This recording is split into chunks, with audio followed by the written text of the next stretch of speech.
il y a le petit garçon qui veut apprendre la danse, de la danse caribéenne et la danse urbaine de surcroît, où il se dit ah ouais, mais papa, lui, il veut que je fasse du foot, quoi, en fait.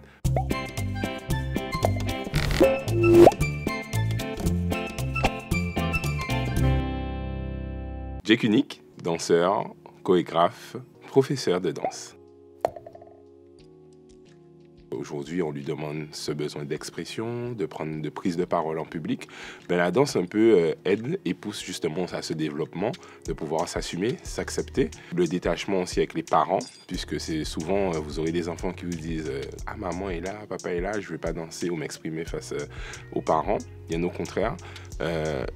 Tout cet apport apprentissage, pédagogie qu'on a chez l'enfant permet à l'enfant justement d'avoir cette expression, ce dépassement de soi pour qu'il puisse effectivement, plus il va grandir, plus il va évoluer et moins il sera renfermé sur lui-même. Donc c'est vraiment cet aspect de développement et de dépassement de soi qu'on peut avoir chez l'enfant à travers justement la pratique de la danse.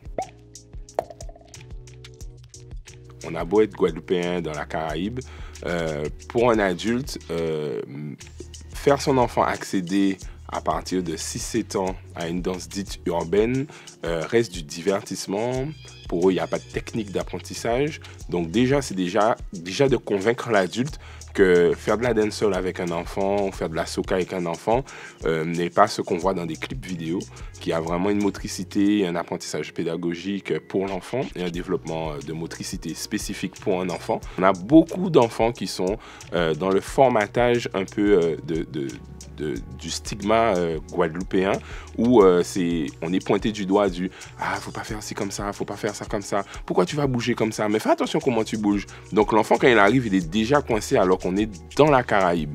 Quand j'arrive dans des stages et des danses, dans des cours de danse dans la Caraïbe, que je vais à Sainte-Lucie ou même à Trinidad, ce n'est pas du tout les mêmes motricités. L'enfant n'est pas du tout dans le même repère social où il se dit « Je vais venir dans un cours, mais je ne vais pas me lâcher, je ne vais pas danser, je ne vais pas utiliser mon bassin. »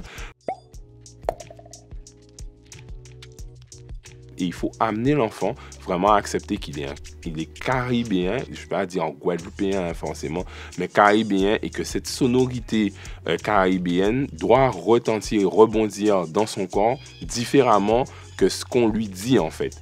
Et qu'il doit accepter cette motricité, qu'il a des courbes, qu'il a des hanches, qu'il doit bouger, qu'il doit whiner, qu'il doit faire un wave. Donc il y a tout ça. Et encore, ça, c'est chez l'enfant fille, le côté fille, mais on a encore le côté où il y a le petit garçon qui veut apprendre la danse, de la danse caribéenne et la danse urbaine, de surcroît, où il se dit ah ouais, mais papa, lui, il veut que je fasse du foot, quoi, en fait. Mais maman me dit, mais la danse, tu aimes la danse, va faire de la danse. Donc, on arrive un peu encore plus dans cette contradiction chez le petit garçon qui va se dire où je dois me situer. Et c'est vraiment un travail où on doit vraiment faire accepter qu'on est caribéen et bouger son bassin ne veut pas dire qu'on est une fille. Bouger son bassin ne veut pas dire que votre enfant va devenir vulgaire. Voilà. Et ça aussi, c'est pour ça que je dis qu'il y a une pédagogie, il y a un apprentissage, il y a une technique, puisque bien même chez certains adultes, on va leur dire, bon, mais mettez-vous en ligne, on va apprendre à whiner. Ah ouais, on voit les différences entre ce qu'on a de l'appropriation d'un whine et ce que réellement qui se dégage du corps en termes de whine. Est-ce qu'on a un mouvement circulaire? Est-ce qu'on arrive à être dans un whine dans le rythme? Voilà, donc tout ça, si on a depuis l'enfance, ben, à l'adolescence, à l'âge adulte, on a de moins en moins de difficultés sur l'utilisation du bassin, du corps dans un mouvement dit caribéen, quoi.